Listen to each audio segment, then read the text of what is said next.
All right, so let's talk about a book. But before we do that, Mike, tell me about Macstock. Macstock was great.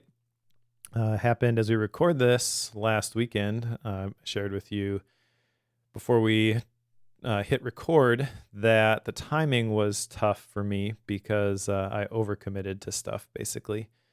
And I did 2 all-day workshops, immediately got in the car, went down to Macstock, and then did 2 more workshops. But it was a ton of fun. One of the things that was added this year, kind of at my request, was these workshops. I collaborated a little bit with Mike Potter on this idea, and I say a little bit because he did the majority of the heavy lifting. I had a couple of calls with him, and we had some emails that went back and forth, but he basically put it together. But essentially, the conference was Saturday, Sunday, and on Friday, the day before, there were 4 workshops that were an hour and a half. I did mine on journaling, and I shared some journaling shortcuts, help people craft their journaling workflows, not just the crazy one that I do in Obsidian, but things that you could do inside of Day One or even Apple's Journal app, stuff like that. And it was awesome. I think there were like 40 some people that signed up for the workshops, which was great. And then the conference itself, I spoke on Saturday. Unfortunately, I had to leave early, so I took off after the conference wrapped up on Saturday. I wasn't there for Sunday, but yeah, it was at a new, freshly renovated conference center and at a Holiday Inn, which was kind of the perfect place for it. There were tables set up so people could set up their computers and follow along with stuff. And it's always one of my favorite weekends of the year because those are my people. I got to meet somebody from the Life Theme cohort and the Practical PKM cohort that I do. Hugo, I'm not going to share last name, but shout out to Hugo if you're listening. That was fun to hang out with you in Woodstock. We went and got dinner together, went to the bookstore. He convinced me to buy a fiction book for my trip to London. Which one? Which one? The 3-body problem. Oh yeah, Three Body Problem. Okay. Yeah. Winner of the Hugo Award, which we had a good time with. Like, hey, you picked this one. Yep. He's like, Yep. yes, Yep. I personally recommend this book. So yeah, it was really fun, and I would love to do some sort of like bookworm library, whatever style meetup. So I met a couple people who listened to the show. If you are thinking about coming next year, you absolutely should, first of all. But second of all, let me know, and we'll try to arrange something. That would be super cool. Good. I'm glad it went well. I'm glad I know you this past week and then rolling into this week has been a whirlwind for you. So I'm glad all of that stuff went well. All right, let's hit follow up. I'll go first. I had 2 items on follow up, and that's in my reflections and personal retreat. Was I thinking about whether I've done the right thing or whether I've followed my North Star? And yes, but not a lot. So mainly on the follow the North Star one is I frequently get this reoccurring question of, are you putting your time in the right places? So sometimes I answer that question positively and I'm like, yeah, I did a good job today or this week or over the last couple weeks. And then sometimes I do not. Sometimes I feel like I've focused on the wrong things and I've put the wrong things first. So that's something I want to keep doing. I want to keep thinking about, one, what is that North Star, and am I pleased with the North Star? And then the second one would be, am I doing things in a way that it's done the right way towards that North Star, and keeping on track with that. So that's something I'm going to keep working on. In terms of looking up Gandhi's 7 Blunders of Humanity, I did not do that. I actually completely forgot I was supposed to do that until I looked at these show notes and said, oh, I said I wanted to look up Gandhi's 7 Blunders of Humanity. So I probably need to put that in my reminders app, or my task management app if I want to actually remember to do that. So how about yours? So you're trying to constantly be on the lookout for new allies. Yeah. And I was just reviewing that episode. We record this right before that one goes live, so a couple weeks in advance. And I just listened to that again, and I basically said at the time that there's no way this will actually be completed. But the perspective shift, I think, is there, which is essentially to engage in discussion with people who have different opinions, and then not just like walk away from that discussion, but maintain those relationships. And that was something that, I had a little bit of an opportunity to practice when I was at Macstock. Kind of the cool thing about Macstock is it brings together all these nerds and geeks from all over the world. But other than Apple stuff, there's not a whole lot I have in common with some of them, and that's okay. Like, that's what we're there for. That's what we talk about. And in the course of the discussion, other things come up, and it's kind of interesting. It's like, oh, so you believe that thing? Okay, that's interesting. But it's cool because it's so small that you're kind of forced to spend a lot of time with the people that are there. Not that I got a chance to hang out with everybody, but it's just such a small group that you really don't have the opportunity to just go off and form your cliques and I'm going to hang around with these people because there's 1,000 people here and we're just going to go do our thing. It's not how it works. The hotel, well, with the exception of us, because we stayed at an Airbnb because we love the town of Woodstock so much. But for the most part, the conference is all at the same place. The hotel where the rooms are, like everybody is right there.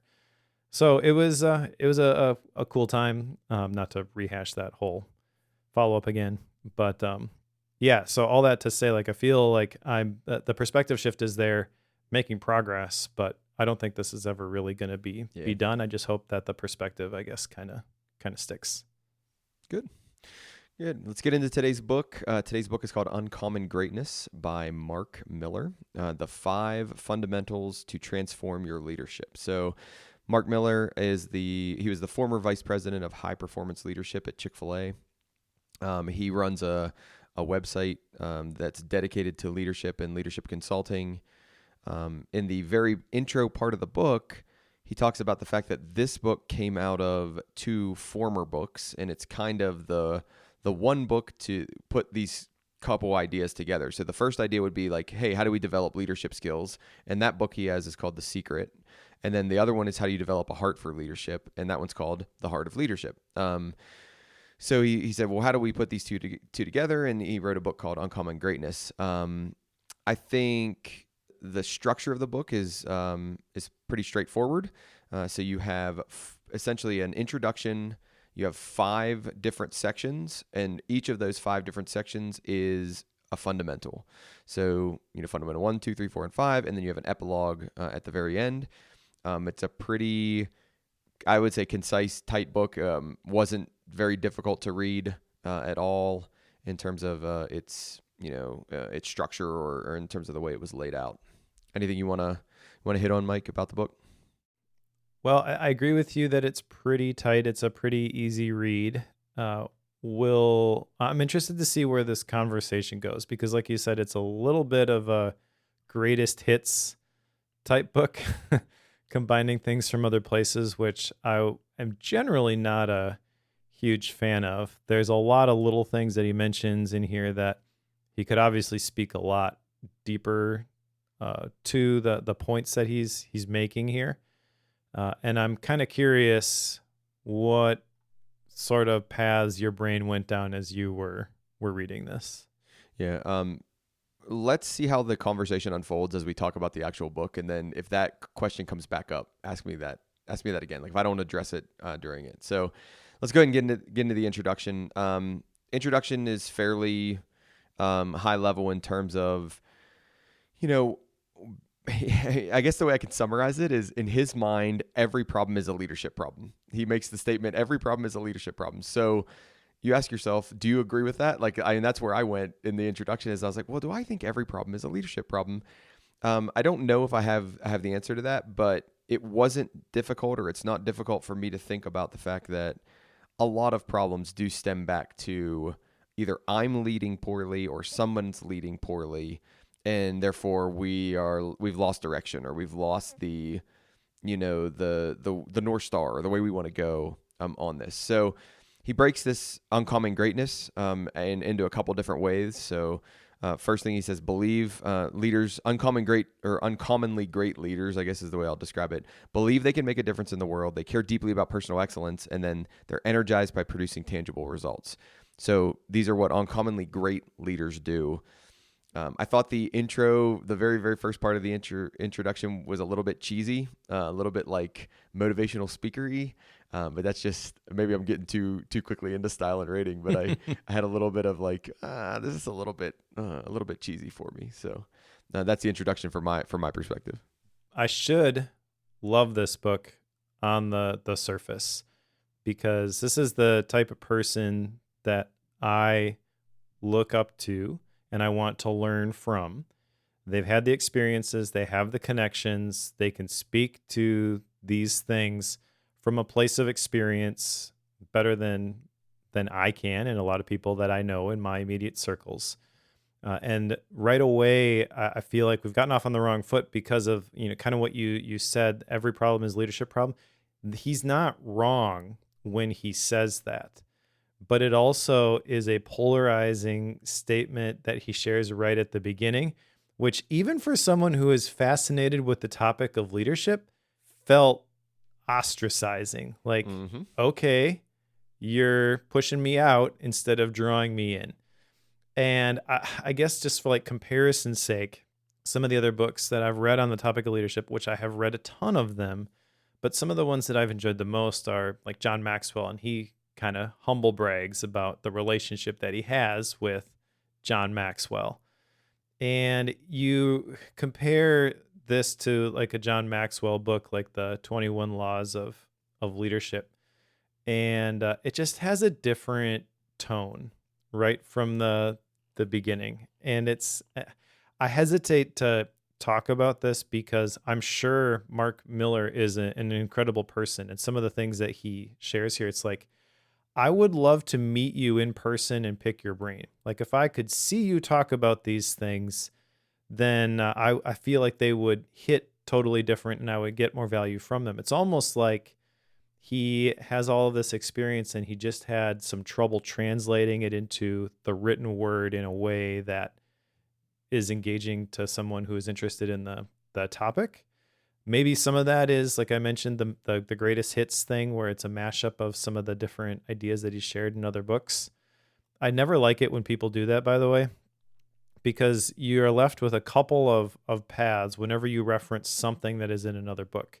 You can be like, oh, there's just these 5 things, and don't worry about it. I talk about somewhere else. I assume that you've read it all because you're my greatest fan. Why else would you be reading this? And or you could be like, okay, you probably not read this stuff before, so let me unpack all of this, even briefly, but it takes 10 pages to get through. And he takes the first approach, which is weird because it's a short, quick read. And I get it if he did that like everywhere that he was dropping this stuff in, it probably doesn't fit anymore. But it just felt a little bit like I'm not, because this is my first experience with Mark Miller picking up this book. It's like, oh, you're not cool enough. You're not in the club. You don't know about this stuff. But here's the upsell, for only he doesn't go that far, but like that's sort of in the same vein. It's like, well, if you want to go deeper with this, then so I didn't get the if you're the cool enough vibe, right? I never got that vibe, but I very much got the upsell vibe. And then one of the things, and I can't remember if he does it after the introduction, but it's not very far into the book, and I wonder how much it's the publisher, I wonder how much it's him, where they kick you to a website and they say, for our free guide on whatever it is, and it's like, daggone it, and like as soon as I read that, my brain shifts to like, this book it's going to have some decent stuff in it, but it's kind of a marketing book. Like the whole point of this book is to push you to the website. That way then we can do consulting and, and it's like, okay, but like there's been probably 10 books or so in my life where that's happened, and they all have the exact same feel to them. Like they all have this weird, you said it, but like cheesy motivational is the only thing I can think of like as a way to describe it. But it's like there's something off-putting about it, and it sets the stage, or it sets the tone for me, where I'm just like, I don't know, like, and then we go on and it kind of flavors the rest of the book for me. So that's just kind of how it started for me. Yeah, so let's unpack that a little bit, because if we don't, maybe I come off as a little bit hypocritical, because what that essentially is a lead magnet, right? Yep. And I do the exact same thing with a lot of the stuff for my creator business. I include a link to the book notes that I take from these books, and it's a landing page. People can enter their email and they get the notes. But the thing that I think that rubs me the wrong way about this is it feels tacked on. Like there's not a real clear connection as to, okay, you are obviously interested in this, so this is the next thing that would be of benefit to you. It's like the marketers were like, hey, we need something to capture emails. What can you create? He's like, I know, I'll make an assessment, which he mentions assessment. And again, like you probably heard me rant about this before. I hate it when people talk about that because I know what goes into an actual research-based assessment. And this is not an assessment. Yeah. This is a survey, maybe, probably a Facebook quiz. So don't call it an assessment. But yeah, it's like, here's the URL, here's a QR code, like checking all the boxes in terms of the marketing person who worked with them. And like, do you have this? Do you have that? But it doesn't feel like, okay, this is actually valuable for me to get the deliverable outcome. And maybe that's part of it, is like, it doesn't feel there's a deliverable outcome with this. Yes, he's got 5 different fundamentals, but again, they're coming from 2 different books. And all of my action items come from the 5th fundamental, which is based on the other book. So maybe I just, missed the forest through the trees as I was reading this, and other people would read this and be like, oh yeah, obviously I want that downloadable stuff. But it feels tacked on, and it doesn't feel like you're considering the reader as you go through it. One quick example for like the lead magnet that is actually working for me, and the reason why I think it's working is because it is delivering value to people who are watching my YouTube videos. And I know that if you're watching a YouTube video on how I do journaling, you're interested in journaling in Obsidian, so you probably want my journaling template. Yep. Okay. Yep. So that's what I'm going to offer you. It's not just like, hey, for a bunch more resources, go over here. Yeah. It's, I guess, the Obsidian Vault is sort of that, but the main thing, the thing that you came there for, is in there. I throw a bunch of other stuff in there as well as other things that you may be interested in, but I'm not asking for anything extra in terms of that. It's like, well, you want the template? Well, here's the template. By the way, all of the templates and all of the tips and all that stuff is also in there. But I feel like if you're coming to this because you're interested in this, this is the natural next step. So, yeah, I think my brain has a bias too for expecting that in social media, expecting it in YouTube, expecting it in those avenues, but not expecting it in books. And this is probably a me issue. Like, I do not expect you to upsell's the wrong word, but like, oh, go to this site for more resources, go to this site for more tips. And I can very much see it coming out of a, hey, I just couldn't fit all the stuff in the book, or, I didn't want to go to that length in the book because I have all these other resources over here. But it just, I don't know, it just doesn't sit right with me in a book. Okay, so let's put that aside. Sorry, one other thing, because I think I know why it doesn't sit well for you in the book. I think it's because you don't get to the end and then it's an invitation to go to the next level. It's almost framed as the expectation is you're going to do this and follow along.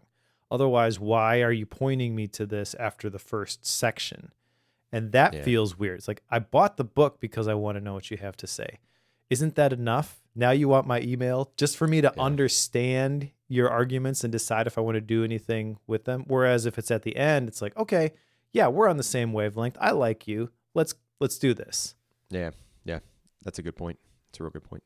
Now I have a, in my mind map here, I have a different section, and I don't know if it was a distinct chapter or not, but I have choose a different path. So I have the introduction that kind of lays out this idea of, hey, leadership is important. And then I have choose a different path that essentially is greatness and common or uncommon leadership, right? And this idea of greatness. So he has this table that he puts in there, and it says common leadership is focused on the achiever, widely celebrated, exalts the individual.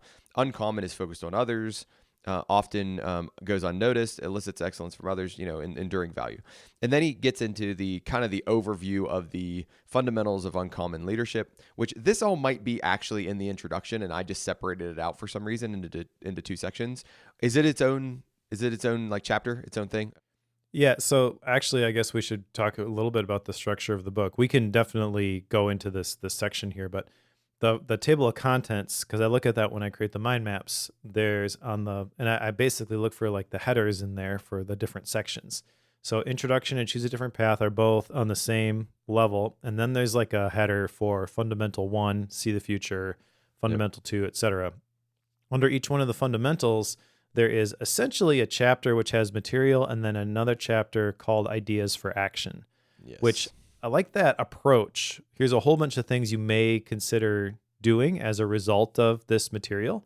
What I was not a fan of was most of the ideas for action, I guess, because I got to the end and I was like, I only jotted down a couple of those and they were all from the last one. Yeah. Okay, so we got an idea for where we're going. So the 5 fundamentals of leadership, let's get there. Actually, one more thing about choose a different path. You mentioned the common greatness and the uncommon greatness table, which I jotted that stuff down too. And I understand and I like where he's going with defining uncommon greatness. I guess my issue is with the things that he listed under common greatness. I'm not sure I would call that even greatness. Okay. Yeah. I mean, I get what he's going for there. This is how most people think about it. This is what it actually is. But I don't know, just didn't really like the way that he defined that as greatness. I don't think that's not what it is.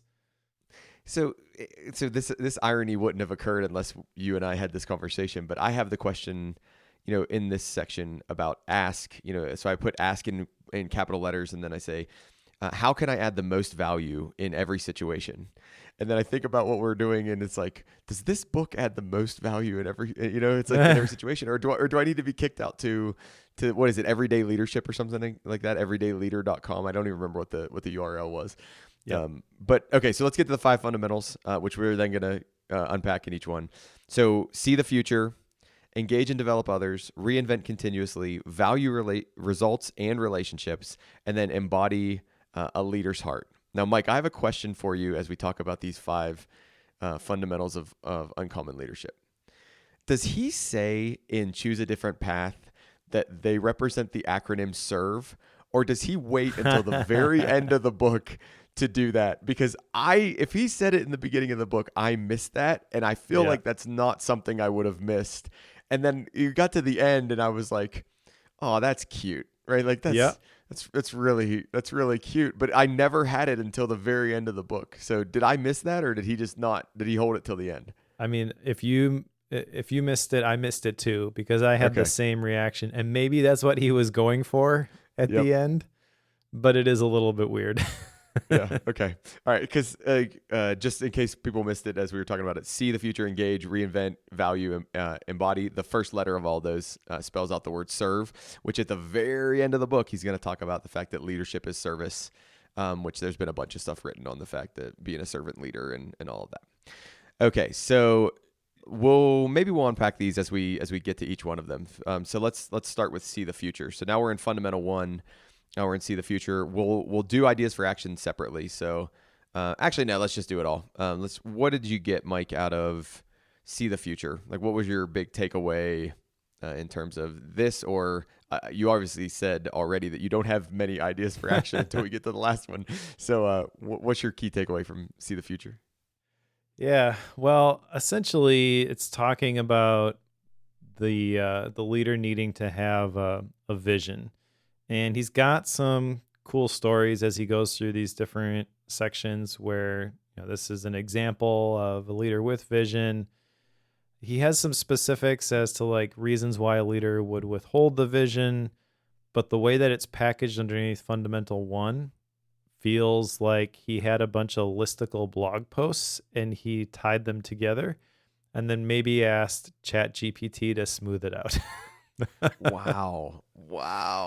I mean, like, there's some pretty big leaps. I don't know that it's necessarily in this section, but I really believe in the power of vision. And this is where if you were able to sit down and pick his brain, He probably has a lot of value to add to this, but Yeah. he's just like, this person talks about this. This person talks about this. In this book, this person, I'll summarize the whole thing for you in 3 sentences.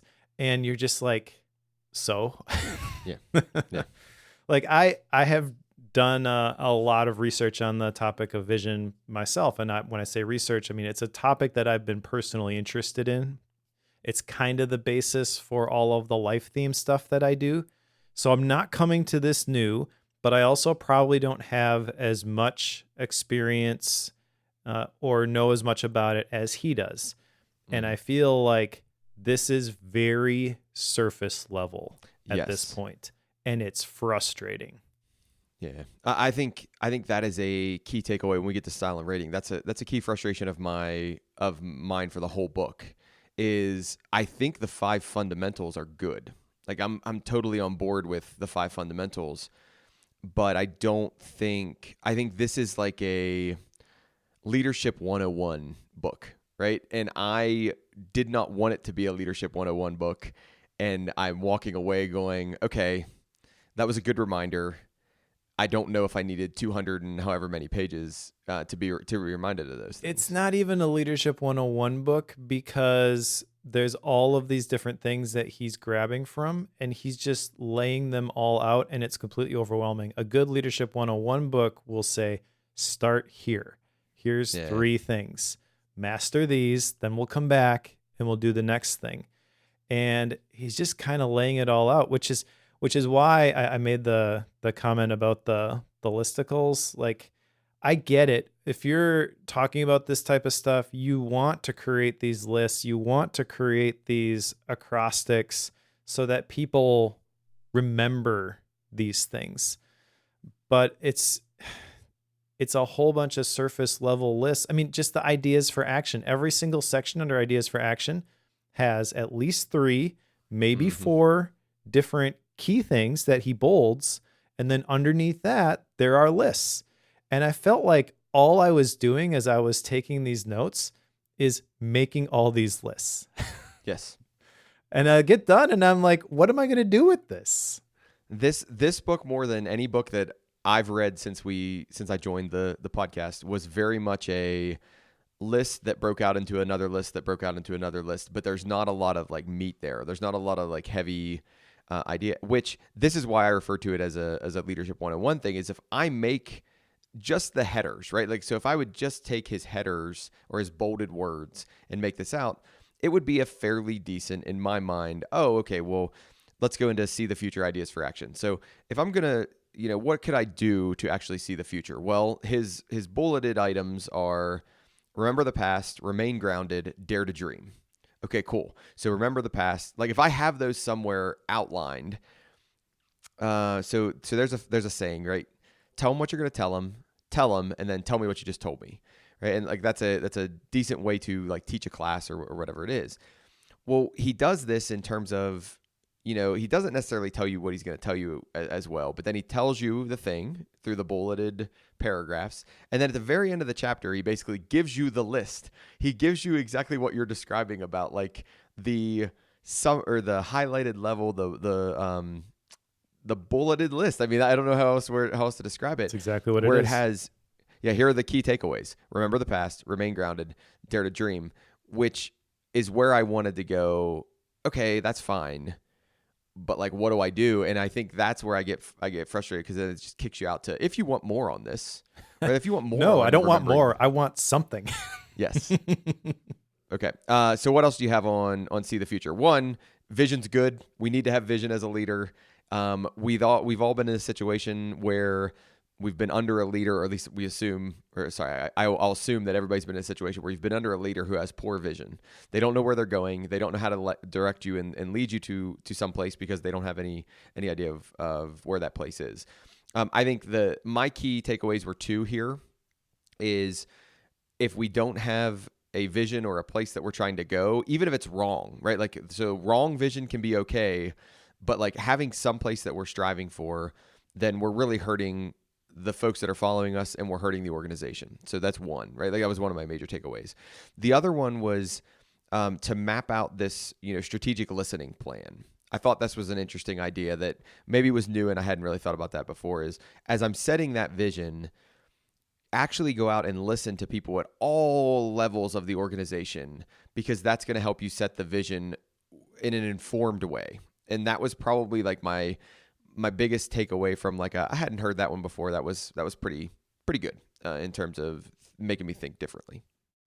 Yeah, I mean that's the maybe the where the value lies, but also the problem with this book, in my opinion. So it's obviously written from an organizational perspective. I mean, just under the first, remember the past, he's got listened to the founders. So that's assuming that the a certain type of organization. And I think that when he talks about those things, there's not enough there to really, if it's something that is completely new, there's not enough to be like, okay, now I know how to do this. But also, it's not real prescriptive, which in one sense is good. These are all ideas for actions, things that you could do.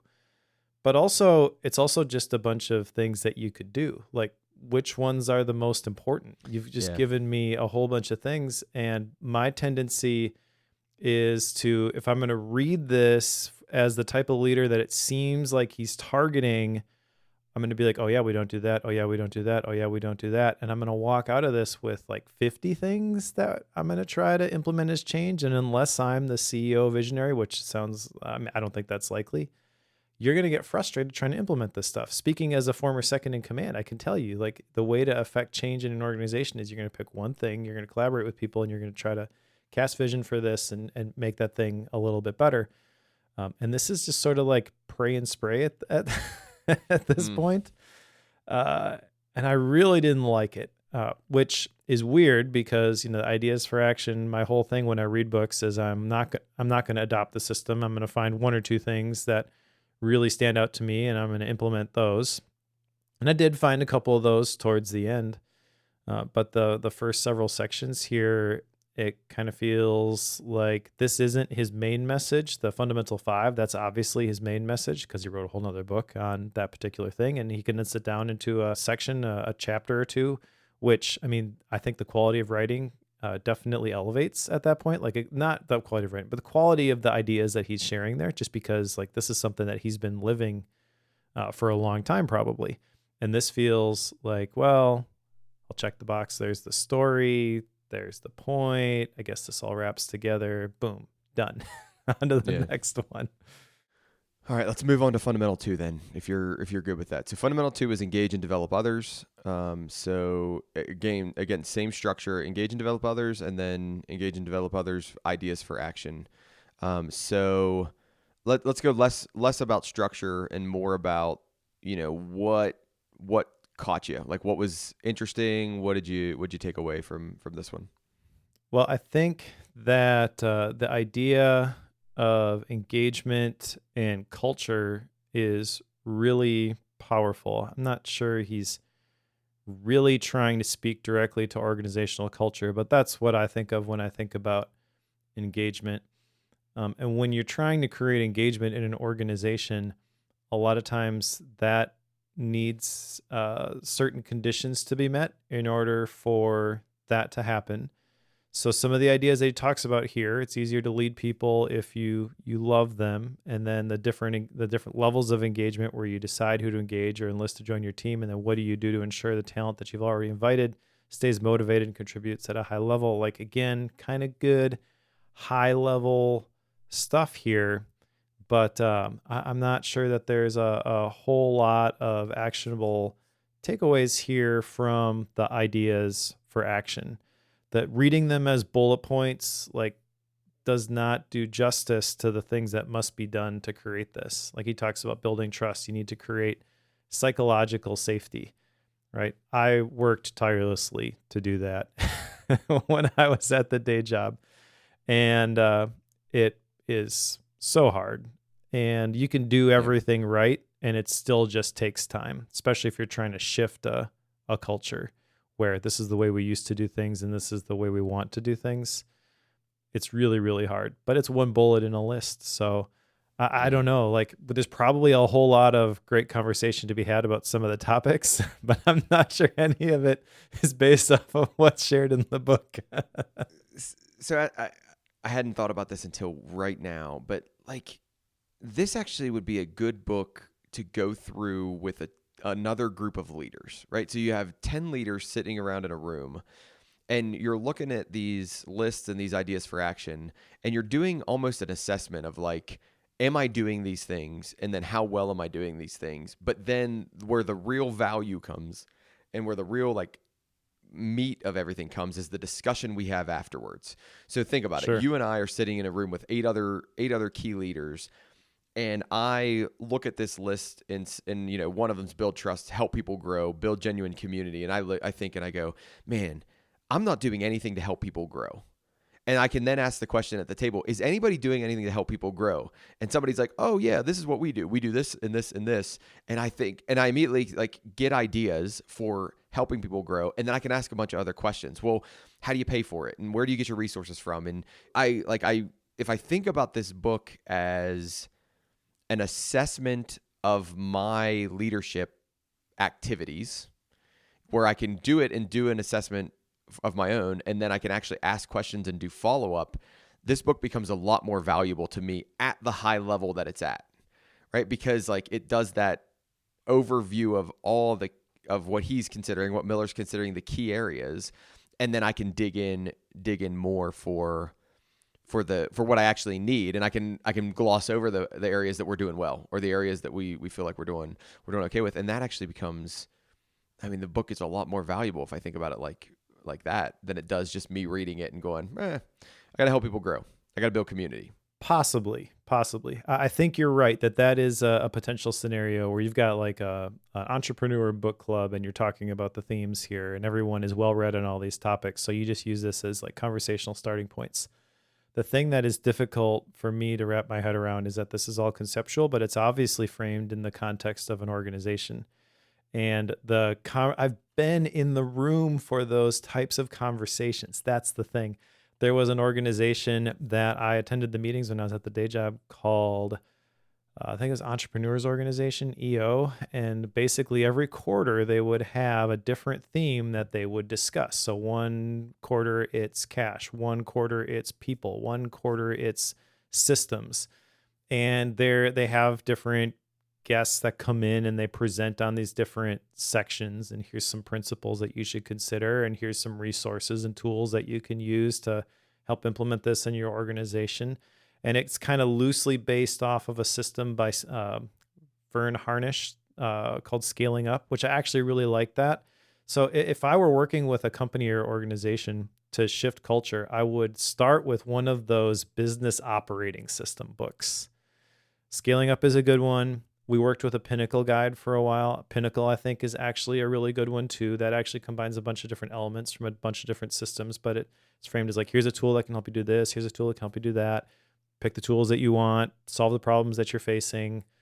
Probably another one is like Traction or EOS. But it's hard without that context to go any deeper as to like, well, how would you actually do that? Yeah. So you're right that if you have the right people with the right context in mind, this could spur a great conversation.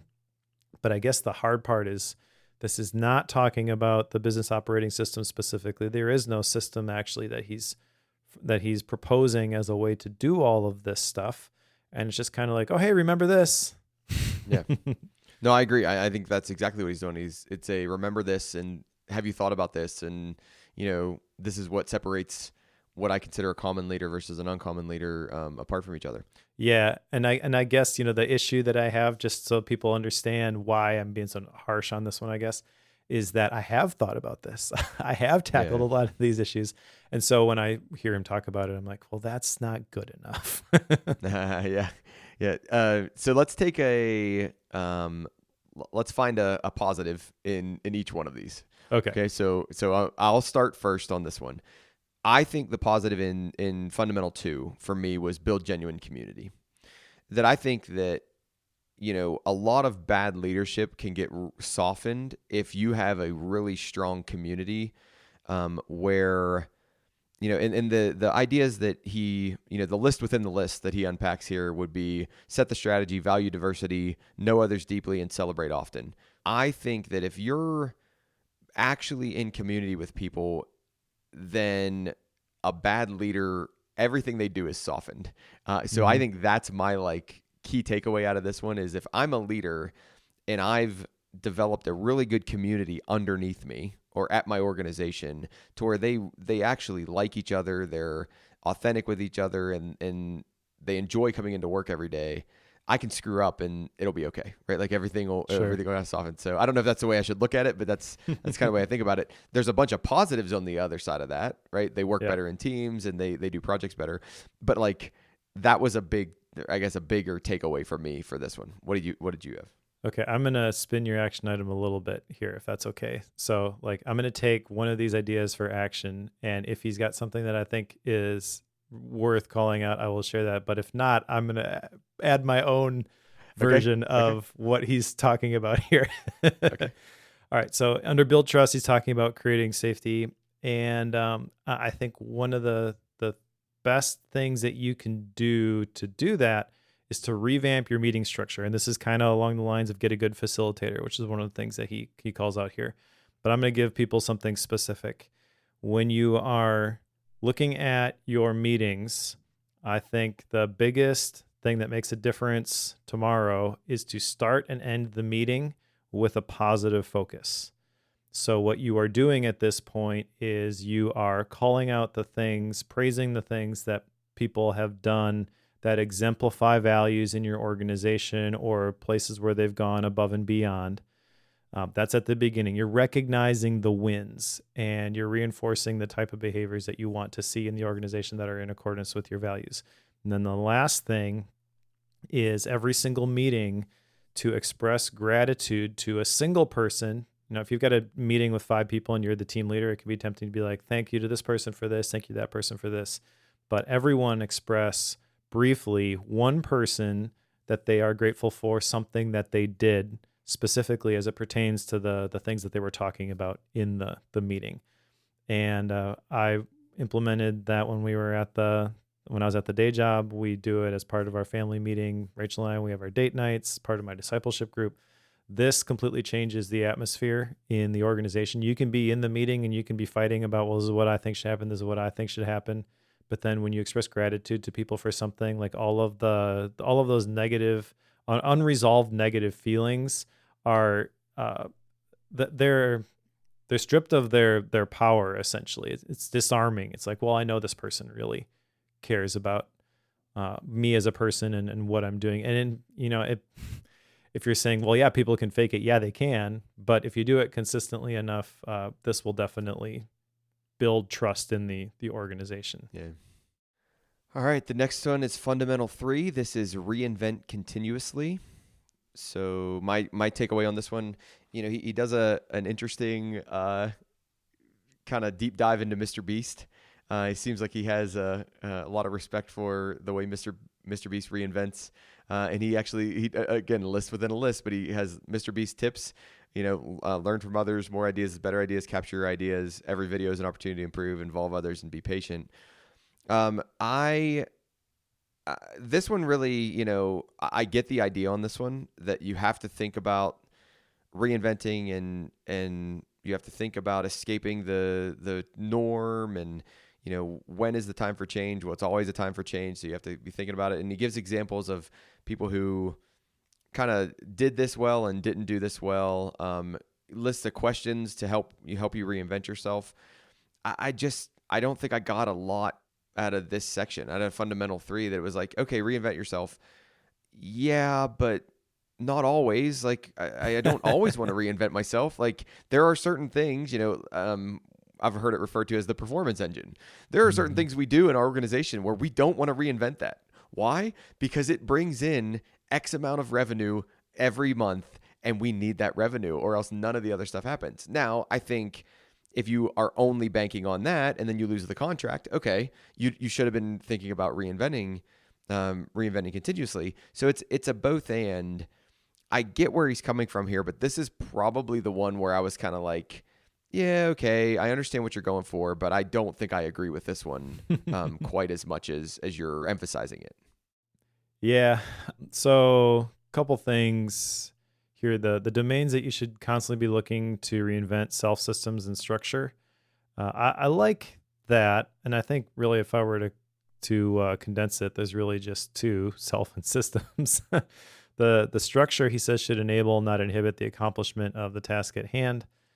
I feel like that gets into systems. He probably has a real clear delineation, but I think systems go beyond just here's the standard operating procedures that we use to execute a task. And I think it's maybe a little bit of unnecessary complexity to break those apart. If I were to take that a step further, I think the next step is like if you just look at that, structure should enable, not inhibit, the accomplishment of the task at hand. That is true. But if you're a leader, then you could take that too far and you can create some very complicated structures to support the way that you think something should be done. And if you really want a high performing organization, what you need is you to get out of the way. You have a unique ability, so go function in that. The people that you're hiring for the jobs underneath you have unique abilities that complement yours. They're not in that position just because they are lower than you on the org chart, and they don't make as much as you in the salaries. They have maybe better ways of doing things, and the more structure that you add, the more micromanagey you get, the more life you suck out of those potentially high-functioning individuals. The other thing I want to nitpick in this chapter, Okay. He references Atomic Habits, but he references it really weird. Okay. So he talks about systems and value systems. You need to have these habits, and you need to get 1% better every day. But the one quote that he pulls out of Atomic Habits paints it in a negative light. I don't have the book in front of me. I should have wrote this down. Do you remember reading that part where he actually quotes James Clear, yes. though? Yes. Yeah. So do you remember what exactly it was? It was something along the lines of like, this is how you break bad habits or something. No, I don't. I don't remember how it. I don't remember Okay. it, and I don't remember it flagging to me as. Well, okay. So he's quoting James Clear, but the part that he's quoting James Clear on is like a really minor point that he's sharing from the book, and he shares the quote. Then he goes on to talk about in his own voice all of the things that I'm sure he read in Atomic Habits. He talked about Brailsford, the British cycling coach. That story is in Atomic Habits. Yeah. Right? And he talks about the 1% better idea. That's James Clear from like 10 years ago. I remember those charts on his blog. But the thing that he credits James Clear with is like, if you were to look at that and be like, oh, this came from Atomic Habits, I don't want to read Atomic Habits now. Yeah, It was really strange. Yes, I didn't pick up on that. So that's an interesting find. Yeah, and James Clear is borrowing this stuff from other people and looking at the same research studies. So maybe that's not actually what happened. Maybe he's actually reading the research on the British cycling team, but it was just put together really weird and made me go, huh. Yeah. Well, good. He challenged your mind. He challenged your mind on maybe an example that you don't want to follow. Yep. Yeah. All right. So what's your one? I'll make you start on this one. What's your one big takeaway from this one? Well, I like the reference to think different, but I got to ask you, having read this now, like, do you know what that means? For him, I can tell you just based on my notes, it means invest time, think opposite, and then ask more questions because those were the bulleted items in the list. Okay, so I'll give you a little bit more structure with that if you want to start considering more options and to ask more open-ended questions. I'll give you 3 specific open-ended questions. Okay, what should we start doing? What should we stop doing? What should we keep doing? Mm-hmm. I first came across those, I don't know, maybe like 10 years ago at this point, and I have brought them to every organization that I have been a part of. We incorporated them into our retrospective process, and we always are blown away by the quality of ideas that are generated by the group using those as kind of openers. So yeah, like he talks about asking questions here, which I think if I were to pick, one thing verbatim that he said, that's it. But then what are the questions? He gives you a list. I didn't really care for the list. So those are the three that you should ask. What should I start doing? What should I stop doing? What should I keep doing? And that's part of my personal retreat process too. So it doesn't just apply to an organization as well. Yeah, I think my big takeaway from this one is his distinction between artistic creativity and creativity from a viable option standpoint. Like so make options and make things that are gonna move the ball forward or that are different in their nature. I liked that idea because I've heard you talk about this and I've heard other people talk about this before, but we think I'm not creative, but creative doesn't mean art and it doesn't mean design always. It doesn't mean those things. It means thinking in a way that adds value differently. And like that's what I think creativity really is in the non-artistic context. So I like that he called that out, and I like that he helped people think about that and see that, yes, we're saying reinvent continuously, and then he goes into this whole idea of cultivate creativity, but think about creativity differently. I think that was if I had to put a spotlight on one thing out of this, the small second one was lowering people's standard on, what we actually need to do to reinvent. Reinvent doesn't mean uproot my whole life. Reinvent means make that small change, make that small change. So this ties back into your atomic habits conversation, but it's like just bringing people who, if they've never read that or if they've never heard of that before, it's like, oh, okay, the small changes will stack together and they will add up and they will make, a larger change over time. So I think those are my two, major one and minor one from fundamental 3. Gotcha. I guess one other thing on the atomic habits thing, I've been brewing on, like, why does that feel so weird to me? I think maybe it's because at this point we're in fundamental 3. So he's shared a bunch of stuff from other books that he's sort of assumed you have some shared knowledge about. But if there is one book that you can absolutely assume your reader has some knowledge about, it would be this one. And I guess that's just not the approach that he took with it. So yeah, it's a pretty popular book in the world that would be reading this.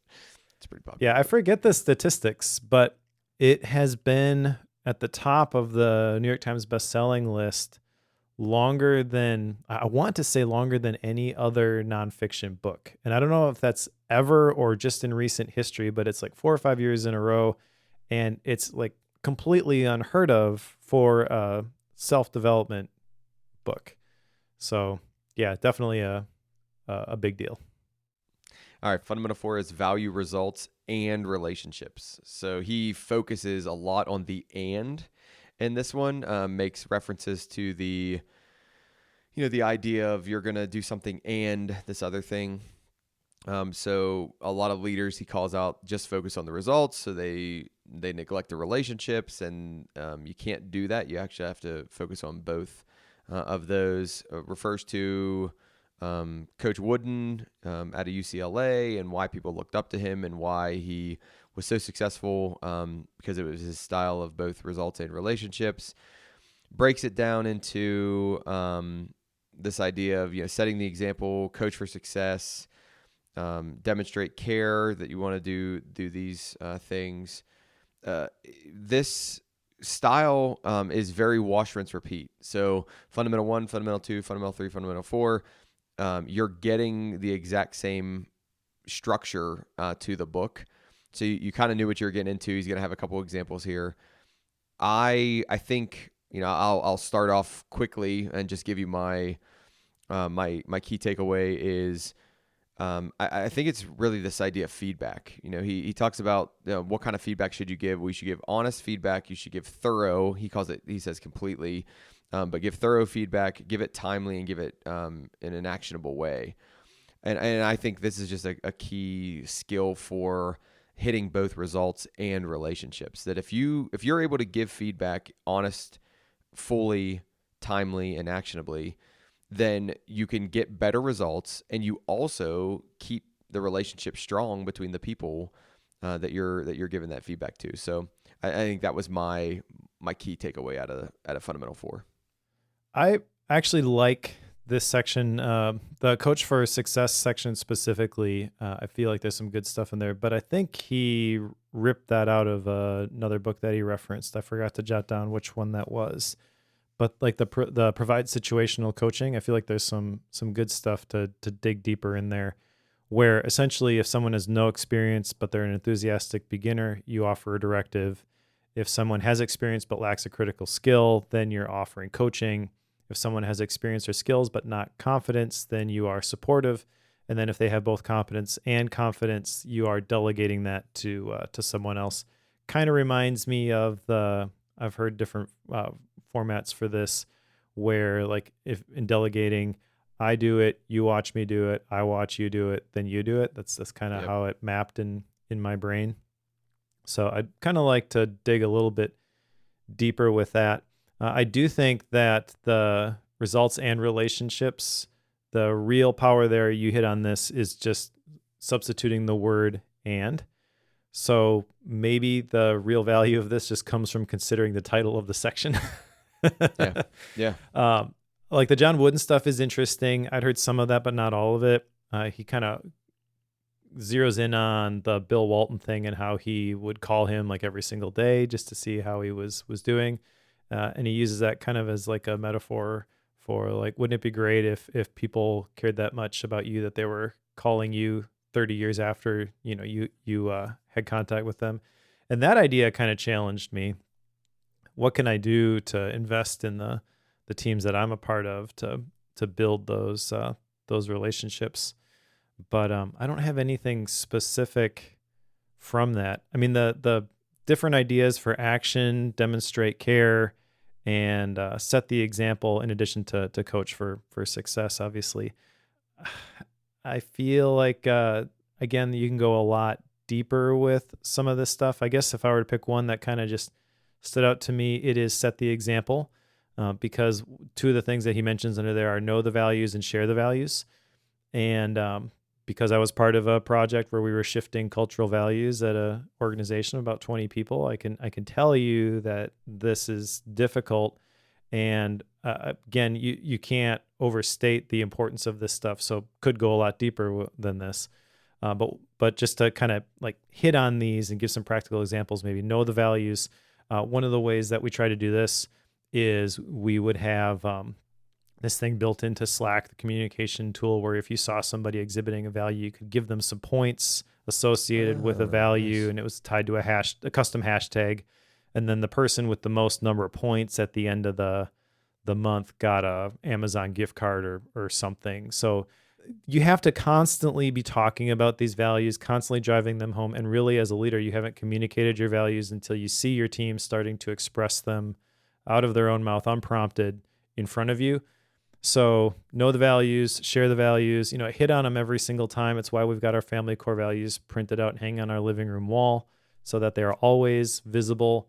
And when it comes to an organization, like all of this is pointless if the leadership team and specifically the visionary isn't going to abide by the values. They're not aspirational. They're not something that you do most of the time. Like these have to be absolutely never going to break this because it's so important to us as an organization.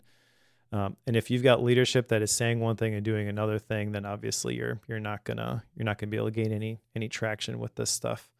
But ultimately, when you have those values in place, I feel like that's where you can build the relationships. Until you've established that, it's kind of like, what are the rules that we're playing by here? Yep. And unless you get everybody on the same page, like you're not going to be able to make much movement there. This is the section where I probably have the biggest disagreement with Miller, and it's because he states in Fundamental 2, which is engage and develop others, that this fundamental requires the most time and energy. So he thinks Fundamental 2, develop and engage others. I disagree. I think Fundamental 4 is what requires the most time and energy, and it's the relationship side. Yeah. That I think that if you're really going to do relationships well and you're going to set the example, coach for success, and then especially demonstrate care, that like it just takes so much time. And that's not a bad thing, but it's one of those things that, like he throws out the demonstrate care is practice deep listening, pursue real relationship, and engage personally. And if I'm going to do those three things, it's a lot of not only like actual on the clock time, like I need to actually engage with you and spend time with you, but it's also the time, from referencing another book, it'd be that diffuse time. Well, I'm thinking about what you told me. I'm actually thinking about how do I enhance this relationship and how do I keep this relationship moving forward? And then I'm thinking about ways that I engage, but it's not just with one other person, right? And my thought, the best example I have on this is my wife. It's like if I'm doing that well, it takes a lot of mental energy for me to do that, and it takes a lot of time for me to plan different things. And then you add, like your kids to it, or you add just the people at your work. If you've got 5 people that you're trying to do this with, like that's just a lot of time and a lot of effort and a lot of energy. So this is probably my biggest disagreement with one of his points that he makes throughout the book. Yeah, and I didn't pick up on that, but I think you're right. I mean, the whole thing about like giving great feedback, for example, be honest, empty the tank, respond quickly, make it actionable.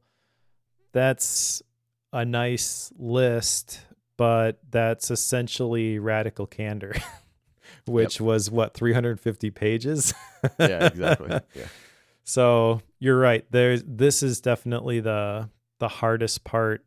And I shouldn't say maybe the hardest part, but it definitely is going to take the most time. There are structures that you can use to provide some scaffolding or framework to make it easier and more effective, more efficient when you are giving feedback and you are developing these relationships. But this is the hard part about management, is it's all relationship stuff. And again, I guess it kind of comes down to meeting structure being the thing that is going to either make this work, or you try to implement this and you quickly get overwhelmed. Because if you got bad meetings and you're not able to resolve issues and you walk out of there and people aren't clear on like, this is what I need to do and how it contributes to the success of the organization, then what's going to happen is you're going to spend a whole bunch of extra time trying to get that clarity by communicating asynchronously through email or Slack, and it's just not going to get you there. Yeah, exactly. All right, fundamental 5, embody a leader's heart. So this is Mike's favorite section, so he's probably gonna, or sorry, it's the one, I shouldn't say favorite. It's the one that he took the most action items out of, or he had the most notes on.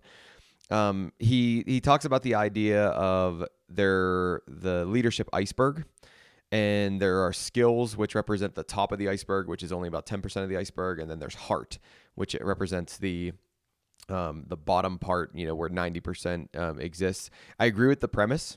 I think that having the heart of a leader drives a lot of it, and then the skills can develop as you go, and you're not always going to hit things perfectly. So, but if you have the right heart and you're going through it, and I think what makes me agree with this the most is the fact that I've had leaders like this where, they don't have to do everything right. Like everything, they can mess up and they can make, even big mistakes, but you're like, man, they wanted the best for the organization, or they wanted the best for me, or they were really thinking they were making the best decision, and it just panned out, in a different way. So I like that, that leadership iceberg idea, and that model comes from his book, The Heart of Leadership. So it's, again, one of those, recycled things where he hits it at a higher level here.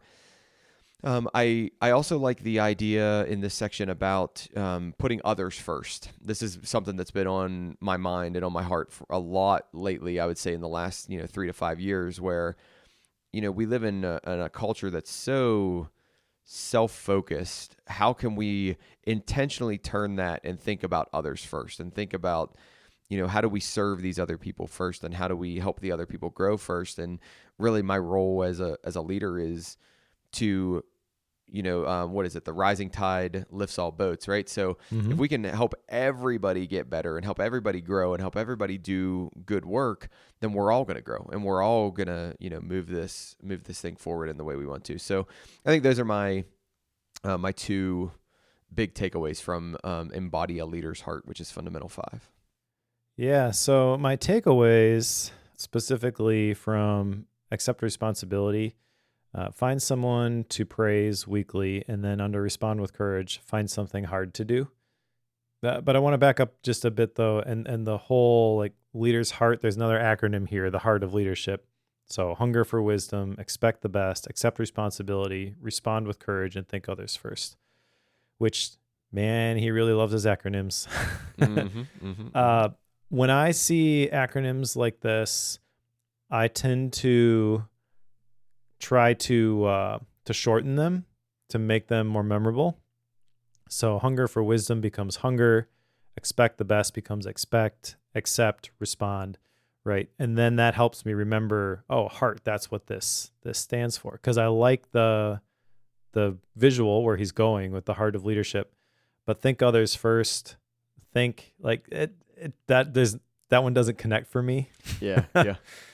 So it feels a little bit forced as an acronym, to tell you the truth, but I do like the ideas here a lot. And I feel like this is actually the section where, he's got these 5 different things instead of 3 or 4, and every single one of them has multiple lists underneath them.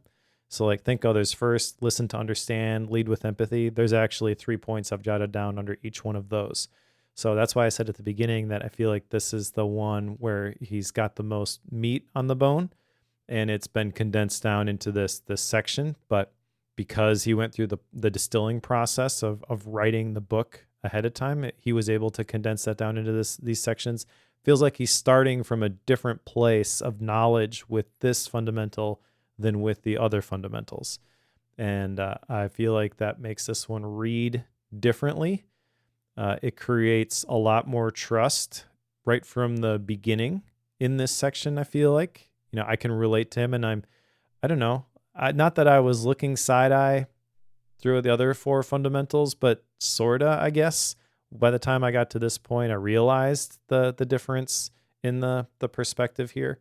So I am actually interested in seeing what else he's got to say on this particular topic. Maybe I'll pick up that other book. It's definitely a good way to end the 5 fundamentals, but this is also a weird wrap up as he goes into the next section too, because it's not explicitly called out before then. So, it's kind of like you're tying it all together here, but also maybe this is the foundation. So I get, it's last because you want it to be the E in serve, but maybe it should have been first. Okay. I'm really glad you said this, because it seemed to me, and he actually makes a comment here, that the 5 heart habits, which those are what you just outlined with heart, hunger, expect, accept, respond, and think. The 5 heart habits that enable us to move from common to uncommon. So he actually calls out this idea. So it's almost like this is the why I wrote this book, right? Like I wrote this book because I wanted to write this chapter. I wanted to write chapter, on fundamental 5. But I needed all that other stuff to round out the book, maybe, or to like set the foundation for the book or whatever it was. But I felt the exact same way. I was kind of like, well, this seems like what I really wanted to say section, and all this other stuff I just collected and like set a foundation. That way this section had more oomph when I made it. So that's funny that you called it out, because I kind of had a similar feel. Interesting. Yeah. Okay, so let's move on to the epilogue then. The epilogue basically is all about Truett Cathy. So the epilogue's point is Truett Cathy was the CEO of Chick-fil-A. Miller considers him an uncommon leader, and he gives a bunch of different examples of how Truett Cathy demonstrated serve and demonstrated these 5 fundamentals. And he calls out the idea of like, what will your legacy be? Like, what are you gonna leave? What will people remember you by? And he wants people to always think about serving as a leader. Always think about those 5 fundamentals. I thought it was a fine way to wrap up the book. It almost read like a tribute to Truett. And he's just like, I need to write this. I need to write this. Do I think it was necessary? No, I don't. Do I think it was one more set of decent examples for the SERVE acronym? Sure, I do. I think it was fine. So this might have been my favorite part of the book. I feel like the stories that he shared here were great. What I would have liked to see happen with this book, honestly, is the choose a different path be bundled into the introduction. And then this takes the place of choose a different path as like an introductory chapter. Oh yeah. And Yeah. then the rest of the book is going deeper into these 5 elements that I've explained briefly here and shared some cool stories about Truett Cathy. And then instead of the random examples, sharing personal examples. And then maybe he doesn't have to be there, but let's just use Truett Cathy as the person we're going to dissect here, because it feels like in terms of the uncommon greatness, that's the avatar. Okay, so let's Yeah. share more stories about how things are done at Chick-fil-A. Yeah, there's going to be some people who are like, nah, Chick-fil-A, I'm out of here. But there are also going to be some people who are like, yeah, I'm totally in now, which I would probably be in that camp, full disclosure. But I feel like having that as a focusing mechanism at the beginning would have resulted in better discussion and material around the fundamentals. And then you probably don't need all of the ideas for action in all of these. You could just use the ones that are really highlighted by the stories that you've told. But because you've got this acronym that you are 100% committed to, and you're putting the foundational chapter at the end because it's the last letter in the acronym, it feels like you kind of have to fill a bunch of other holes.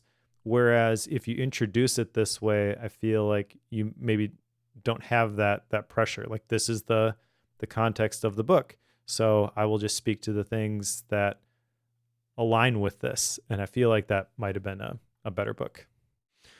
All right, good. So let's go to action items. Mike, do you have any action items that you're walking away from Uncommon Greatness with? I do. I've got 2, which came from that last fundamental. Again, there's like a bunch of like very surface level stuff that he mentions here that you could totally create in-depth projects about. But none of them resonated with me to the point where I want to do something about these. He does mention several books, though, that I ordered. Okay. I think this book, I bought 3 additional books as a result of reading this. So that it cost me some money. I guess you could classify those as action items. But the 2 that I listed were Find Someone to Praise Weekly, and I want to do this probably via text message. I've got different text message threads for different teams that I'm a part of, and I really just want to get in the habit of sending out some of those encouraging text messages.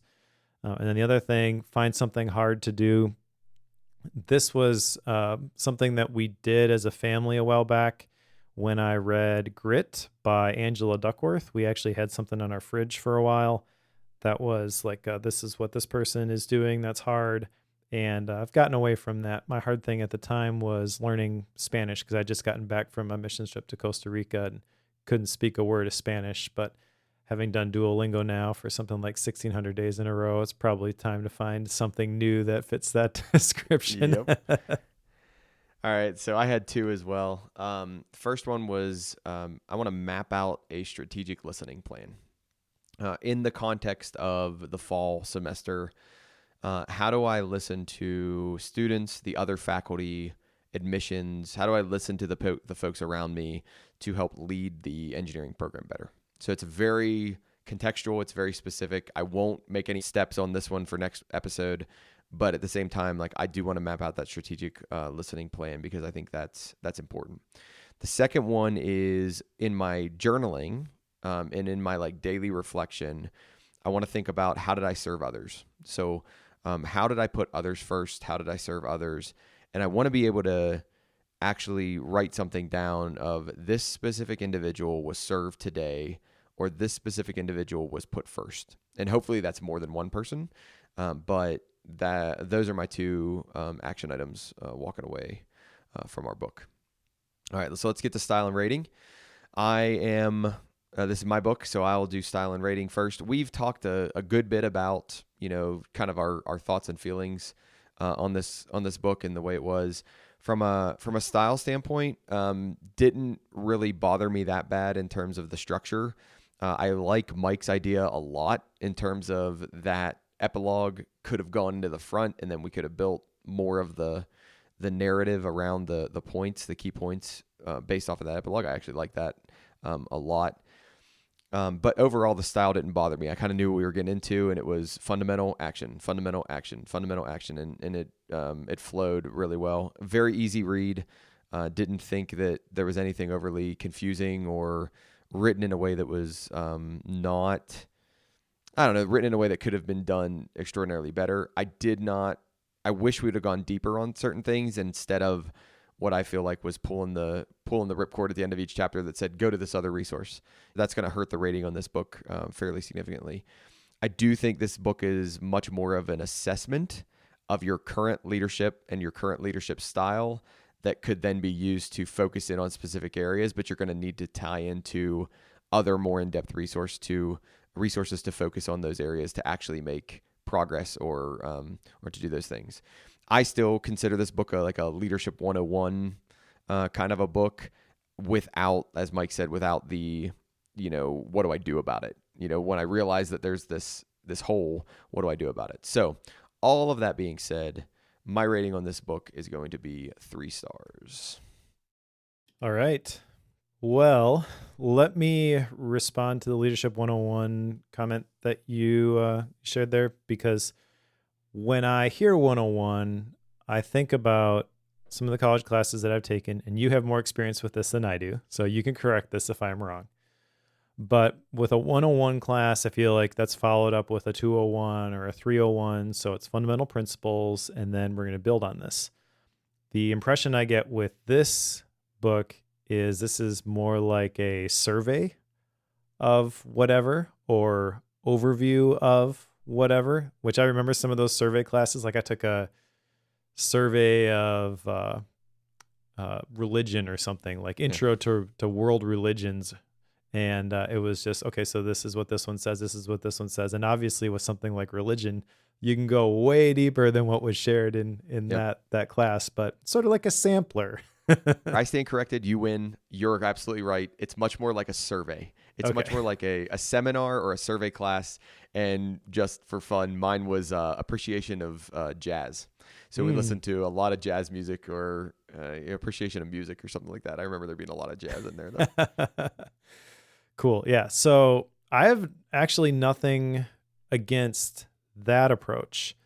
But if someone were to have walked into my class and been like, okay, so here's the outline. We're going to do a survey of these world religions, and we're going to make them fit into this acrostic. Yep. Obviously, that changes the way that it is presented, and in my opinion, makes it not as good. So I wish that he had not done that. I think there is definitely some good stuff in here. There were some aha moments that I had in my mind map. There is definitely interest in some of these topics, and I mentioned I bought a couple other books that I want to go deeper based off of things that he had mentioned.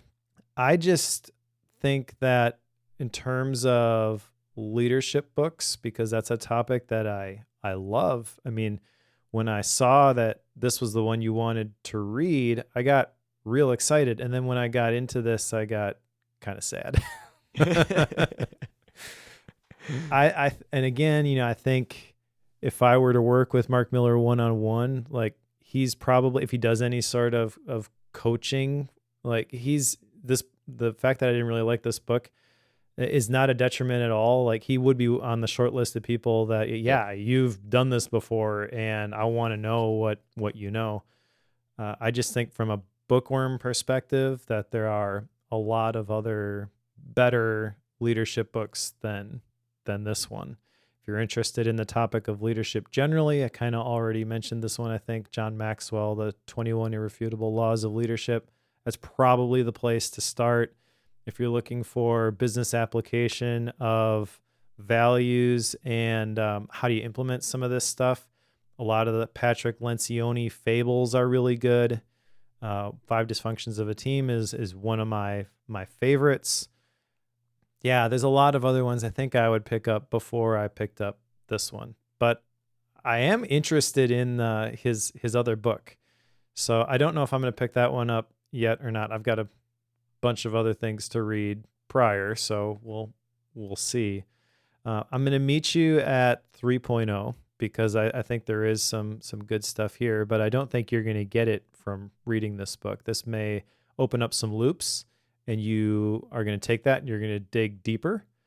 But I don't think that there's a whole lot here that's going to translate into tangible action. Even like the high level stuff that he shares, where you should really do this, I don't know, build trust, build genuine community. Like that's not enough to go off of. If you're going to try to just implement the sub bullets that he shares underneath that, set the strategy, value diversity, know others deeply, celebrate often, you're going to end up making a whole ton of mistakes and your team's going to disappear. Like you can't afford to take that approach. You need something else. And from an individual perspective, this is all based off of his experience and sounds like work at Chick-fil-A. It's a very business heavy context. Like if you're interested in the topic of leadership, but you want to apply it to yourself personally, which is kind of the boat I find myself in, being a solo entrepreneur with an independent creator business. A lot like I like to read these business type books about working with teams, but I don't have a team that I can implement this with directly, but that's okay. Like I figure out ways to translate stuff like the radical candor into my own personal context. This one's just hard to do that with. And I feel like there is a better version of this book. Kind of talked about how I would rearrange the outline and do the introduction, then the epilogue, and then the fundamentals. I would love to see what that looks like. And he's written several books, so he's ahead of me. I'm just a guy who critiques books on a podcast. Take what I say with a grain of salt here. And for people who write multiple books, I also kind of see this trend where if you write a great first book, you feel the pressure to write a great second book, and not every book is a home run. So maybe we just picked the one that is the least in alignment with what I want from a leadership book. Maybe these other stuff is awesome, but this one I thought was okay. I'll echo the fact that he's somebody, just from reading the book, I would be interested to sit down and talk with, or to work with the consulting side, or be under his leadership. I get that vibe as well. I just don't think, I think the book could have been better. And that's why we both rated it a 3. I'm actually really surprised, and hopefully this doesn't come across the wrong way. I'm really surprised you gave it a 3. I was, if I had to guess, you were giving this book a 2. So the fact that it came out of a 3 from you, I was like, well, interesting. Okay. Well, I tend to be a little bit generous with my ratings. There's definitely the bell-shaped curve with my ratings. I think I've only given 1 or 2 stars. Maybe I'd never given a single star. If I did, it was probably for The Art of Asking. I hated that book. But I always, I also believe that whenever you read a book, even if it's one that you just absolutely do not like, it's really hard for you to engage with it. I feel like I can always get something out of them.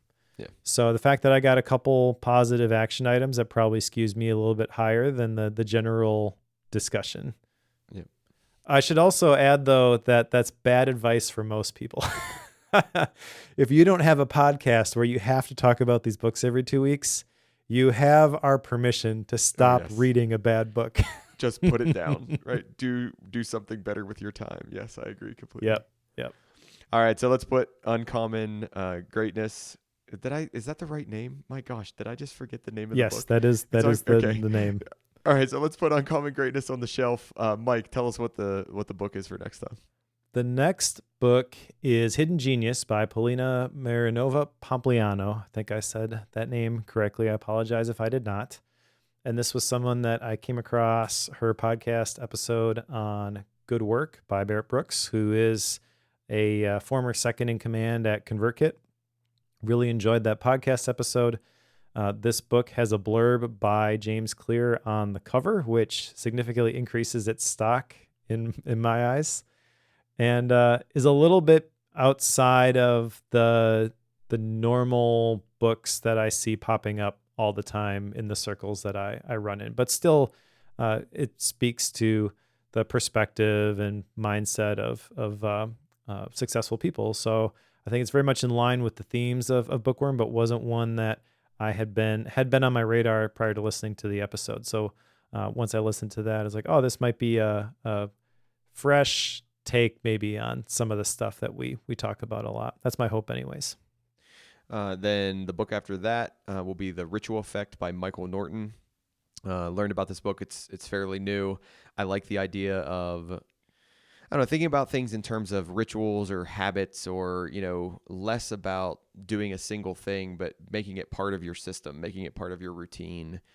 So I'm excited to open this one up and see what it's like in terms of how will it impact my day-to-day activities.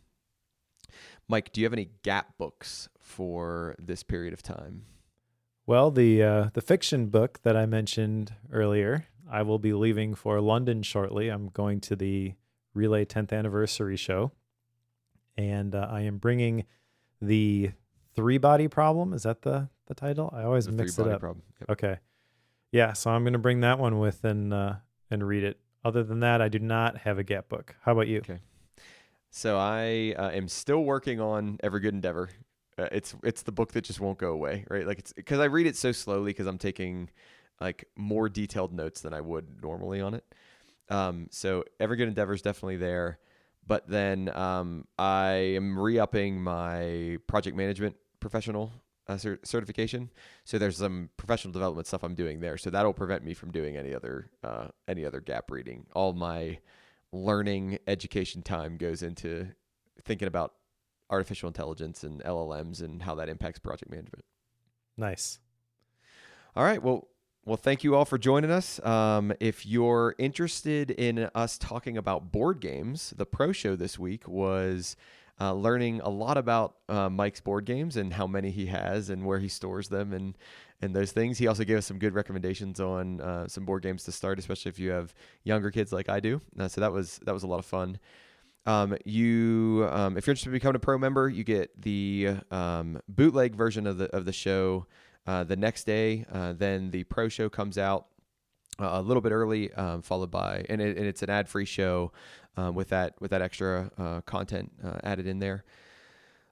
You also can get a wallpaper, a Bookworm wallpaper. And Mike, am I forgetting anything on the Pro Show? No. So just to condense it, the couple perks, you get the bootleg, which I upload when we get done recording. So that's about 2 weeks early.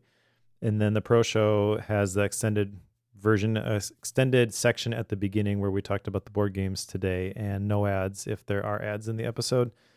So that gets released the day before in the regular show. And to join, you can go to patreon.com/bookwormfm. It's $7 a month. And it is the primary way to support the show.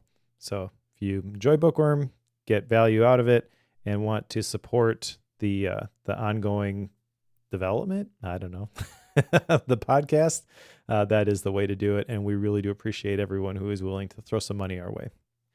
Thank you all for listening, and we'll put Uncommon Greatness on the shelf. We'll pick up Hidden Genius for next episode, and we'll talk to you guys next time.